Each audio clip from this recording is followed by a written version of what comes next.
All right. Well, welcome everyone to another episode of Sales Pipeline Radio. My name is Matt Hines. Very happy to have you with us here again. Thursday, 11:30 Pacific, 2:30 Eastern. We're here most weeks doing this on LinkedIn Live. If you are watching this live in the middle of your workday, hi. Thanks very much for joining us. We're happy that you're here. Because you're watching live, you have the ability to be part of the show. If you've got a question for our guest today, if you've got a comment you want to make, we can put you into the show. We can put your comment in. I can ask your question live. So if you're watching, hanging out, feel free to do that. If you are watching or listening on demand, thank you very much for subscribing and downloading. All of our episodes of Sales Pipeline Radio in audio format, past, present, future, always available at salespipelineradio.com. And let's get right into it. Very excited today to have our guest, VP of Brand Communications and the interim CMO for Salesloft, Cindy Knezevich. Just call How me about that? CK. Yeah. Everybody here calls me CK. Knezevich is a bit of a mouthful. I like CK. Awesome. Well, thank you so much for joining us today.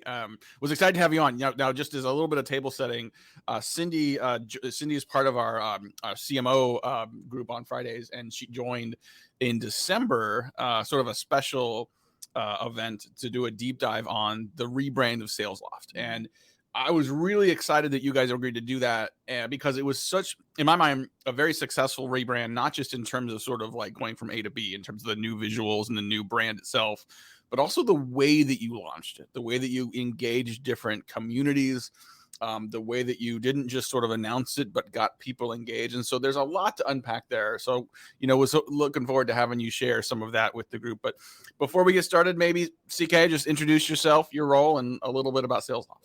Yeah, well, thank you for having me, Matt. And thank you for referring to the CMO community, because it's just been an endless source of help and guidance and belonging for me, and I've been thrilled to be part of it. I am, like you said, the VP of Branding Communications at Salesloft, and I can't believe I'm about to say this, but I have been a lofter for more than 3 years now. And anyone out there who knows anything about Salesloft, we're a sales engagement platform in the form of the modern revenue workspace. And it was quite a labor of love to rebrand this company calling it a rocket ship is very common, but also sort of doesn't encapsulate all the amazingness that's happening here. But yeah, it was a labor of love, and I'm looking forward to talking about it. So some of the ingredients that go into this that I think other people might resonate with, you've got a very strong, successful business, a hyper growth business, a very special and unique culture that is clearly part of the brand as well. Sort of a co-founder that's still CEO, right? Who, as a co-founder who runs a company, I understand like the attachment sometimes you have to the things you created or things that were that you started. Talk about the origins of this. I think some people will look and say, oh, our brand needs a refresh. Oh, we need a new look and feel. Like there's the process and the successful way you did it, but like what are the variables that you see are most important to look and decide, yes, we need to do something? Yeah, I think at the end of the day, the reason we knew it was the time for us to rebrand was because we looked at it and it just didn't fit who we were anymore. Mm-hmm. And, there's companies out there who, have kind of, quote, rebranded or, refreshed the logo every few years. There's some that, look at Coca-Cola. I mean, how long has their logo been around? And that works for them still. Salesloft had the same visual identity system for about 10 years, a little under 10 years. And the company went from $0 to a very significant amount of dollars in that time frame, from 1 employee to almost 700 employees, from being kind of a startup to being a scale up to being, a unicorn, frankly. And the mission, the vision, the values, the culture, all of those things are foundational, and they expanded and evolved certainly, but those were kind of the foundational pieces that we were able to build on. But when we looked at, frankly, the brand, it looked startup-y. It kind of had a startup feel. It had a young feel to it. And frankly, it had a bluish color scheme, which is very common. And it had a kind of a non-serif, sans serif font. And those two things together made it really blend in with everything else. And at the end of the day, we looked at where we were and how far we've come and what we stand for. And we realized it's time for our look to evolve the same way we did. So there's the why, and then there's the how. And I think that, people think, okay, we're going to rebrand. Well, we're going to change the logo. We're going to change the color scheme.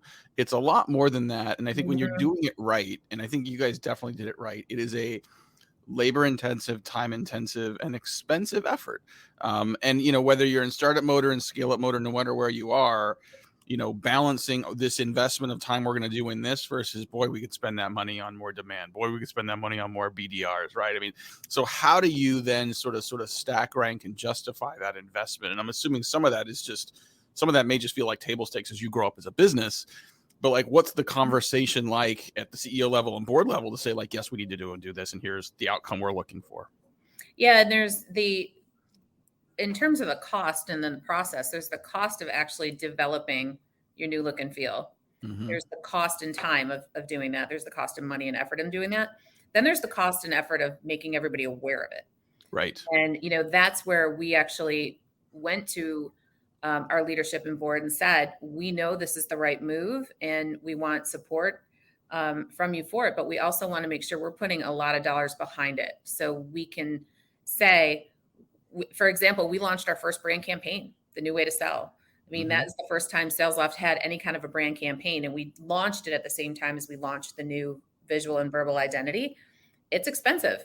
Yeah. And it was particularly exciting because it was the first time we did it. And for a lot of people here at Salesloft in the marketing group, this was the first time we had done any kind of brand marketing, real, kind of true brand marketing. You measure that differently than you measure demand. Good looks different in brand marketing versus demand marketing. You're looking at different metrics. And so it was really important that we understood all that. And we understood the goal was, in other words, why would we put together this strategy and this killer execution of coming up with this beautiful new brand identity and the beautiful story around the modern revenue workspace and how we're different, and not put any money behind making people aware of it? Right. Right. You know? Yeah. Well, and I think especially if this is going to be core to how you are coming across to target prospects and to customers, right? Mhm. That this is a grown-up business. This is more than just flinging out emails from your BDRs. I mean, Right. we're not talking about for a full Salesloft platform, but I love the modern sort of revenue workplace as a tagline, because if it helps people better understand sort of the breadth of what you can cover for them. And I think in that way, like, I look at a brand like this and think the way that you've evolved this should have a direct impact on how your sellers are able to sell. This should have a direct impact on the way that you are being perceived by prospective customers in larger organizations, that are looking for a solid partner. It absolutely has, and it continues to. That we launched in September, so it's really only been 6-ish months or so, but it continues to have an impact that way. I would say that one of the pieces of advice I get asked about a lot is, what should I think about if I'm going to embark on this project? And one of the things I always say is take inspiration from the consumer world, Mm-hmm. because, our community, the B2B tech, B2B SaaS community, brand for a long time. I've been around the block a time or two. I know you have too, Matt. So you probably have seen something similar, that brand tends to take a back seat Mm-hmm. to demand, right? Mm-hmm. It's usually about, let's go out and find those target accounts. Let's convert them into leads. Let's hand them over to sales. And yes, we have a logo. Yes, we have a tagline. Yes, we have a color scheme, and we want our documents or decks to look a certain way. But that's not what brand is. And it's important to look at the areas of business that do brand really well, and consumer does that really well. If I ask anybody, I could ask you, who are the 5 brands that you think of most instantly? You hear Apple, you hear Starbucks, Mm-hmm. you hear Nike, right? You hear some of the consumer brands who've done a really good job of that. And so that is something I'm particularly proud of, because if you look at, again, Salesloft stands out and our brand blended in. And that is one of the reasons we wanted to come up with the brand that we did, that's energetic and sincere and best in class, because that's who we are. And if you look around, you don't see a lot of green or chartreuse colors palettes in our in B2B tech. You don't see a lot of connected fonts or serif fonts or serif logo types like we do.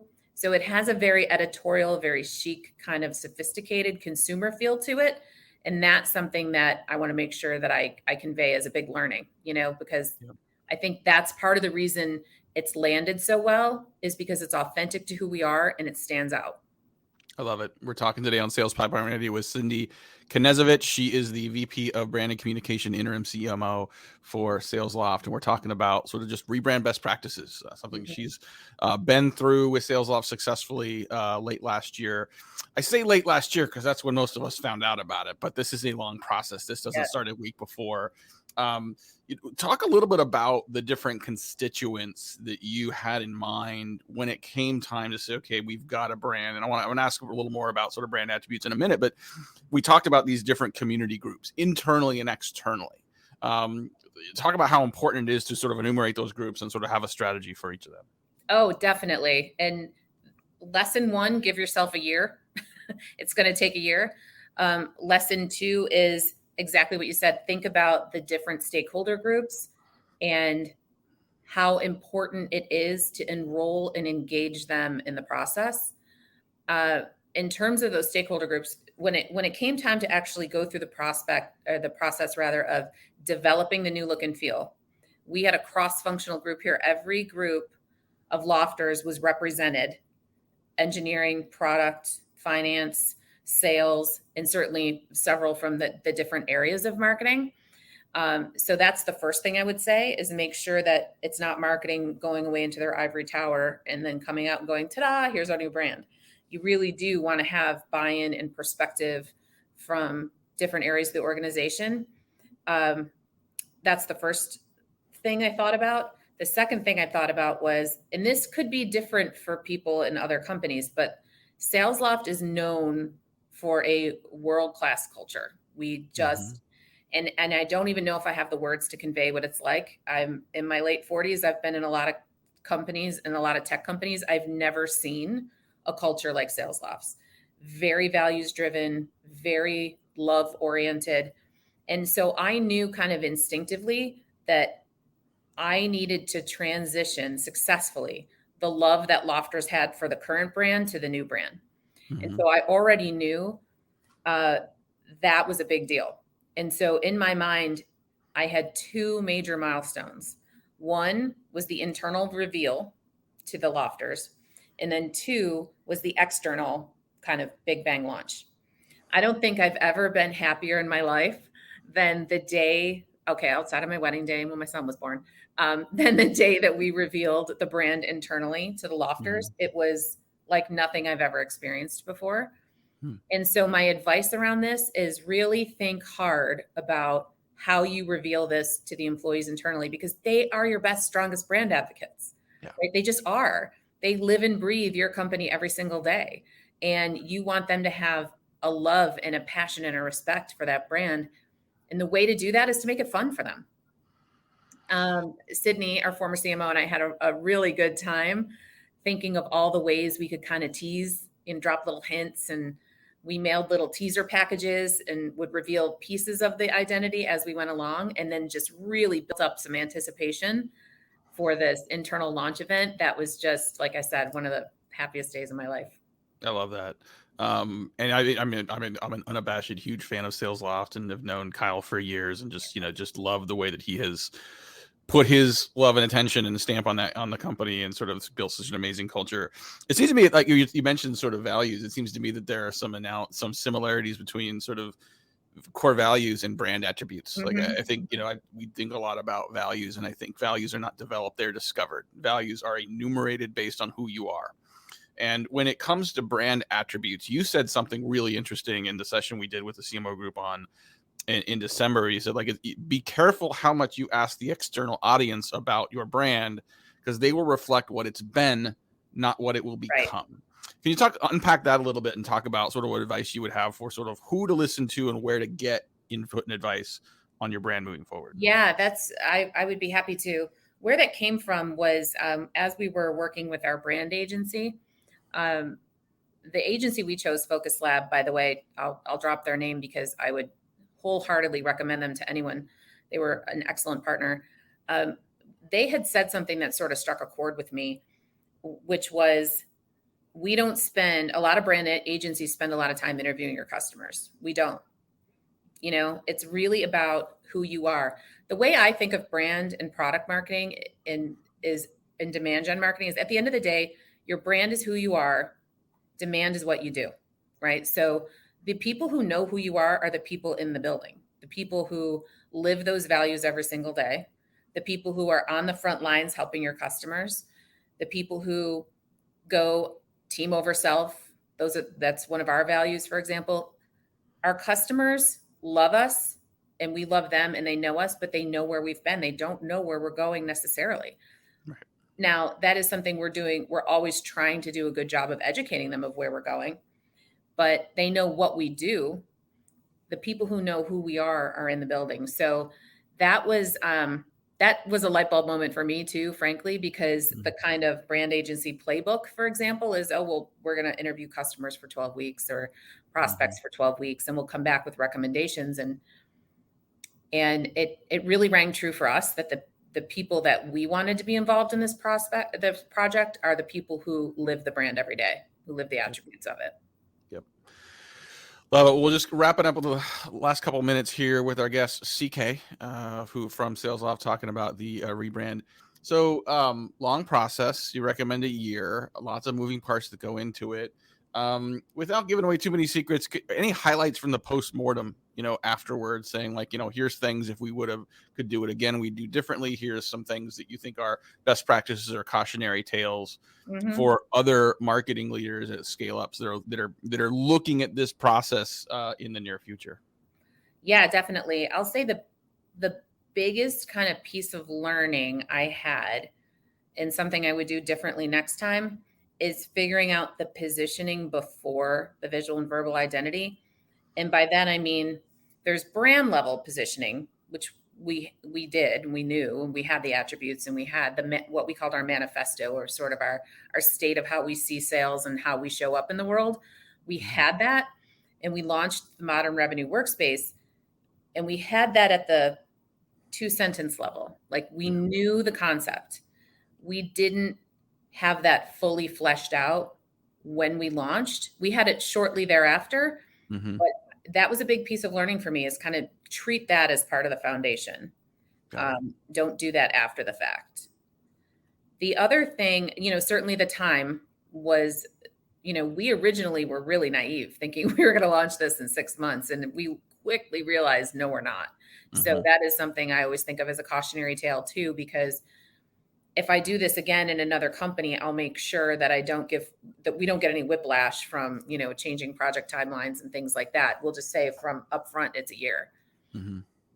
But those are two of the big learnings. I also would say just have fun with it. This is a really fun thing to do.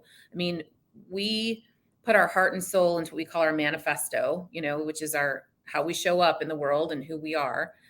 And if you haven't been to the Salesloft homepage, if you go to the homepage, you'll see Prince EA, who's an amazing spoken word artist, in a video on our homepage. And this is a piece of learning, because I never would have thought to do this if we didn't have a bunch of collective creative brains in the room. Go find someone who lives your values, who has an audience and a creative way to express them. So I can't tell you how much positive feedback we've gotten on the Prince EA video. That's another thing I learned, is like, don't be afraid to take a risk like that. There's not a lot of tech companies out there who are doing it, but this is the type of thing maybe a consumer brand would have done, right? So don't be afraid to take that inspiration from other areas and be creative and have fun. Well, I think the idea of a manifesto makes a ton of sense. And I think, you think about it as, okay, like, what's your purpose? Like, what is your purpose, and how would you describe that to an inside and an outside audience? And I think, you can spend an awful lot of time on that, but then that becomes very foundational, right? Like, get, whether it's founders, board members, sort of key executives, sort of people that sort of say, okay, like, what's the why? Like, what are we doing that is making the world a better place? And I think no matter what business you're in, to have that manifesto, to have that purpose is a huge best practice. So, hey, I know we're running a little late on time here. Thank you so much for joining us today. Cindy Knezovich, the VP of Brand and Communications. Definitely highly encourage. Go to salesloft.com, click to watch the video. You're going to see the video she was just referencing. Just really great way to sort of articulate and create motivation behind the group. And I remember you had him join the rebrand launch, We and did. a super interesting guy as well. So, well, thank you for joining us. Thank you everyone for watching and listening to another episode of Sales Pipeline Radio. We'll be here next week, every week, 11:30 Pacific, 2:30 Eastern. My name is Matt Hines. We'll see you next week. Thanks for watching. Thank you.